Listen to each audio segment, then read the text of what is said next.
আরে আরে জগমোহন, এসো এসো এসো। বলতে পারো কোথায় থাকে আদ্যানাথের মেশো? আদ্যানাথের নাম শোনোনি? খগেনকে তো চেনো। শ্যামবাগজি খগেনেরই মামা শ্বশুর যেন।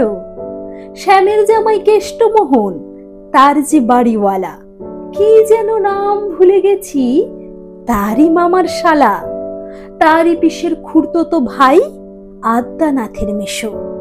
লক্ষ্মী দাদা, ঠিকানা তার একটু জেনে এসো। ঠিকানা চাও? বলছি শোনো।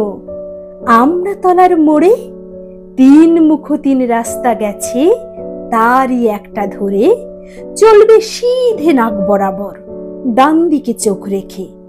চলতে চলতে দেখবে শেষে রাস্তা গিয়েছে বেঁকে। দেখবে সেথায় ডাইনে বাঁয়ে পথ গিয়েছে কত, তারই ভিতর ঘুরবে খানিক গোলক ধাঁধার মতো। তারপরেতে হঠাৎ বেঁকে ডাইনে মোচড় মেরে ফিরবে আবার বাঁয়ের দিকে 3টে গলি ছেড়ে, তবেই আবার পড়বে এসে আমড়াতলার মোড়ে। তারপরে যাও যেথায় খুশি, জ্বালিও না কুমোরে।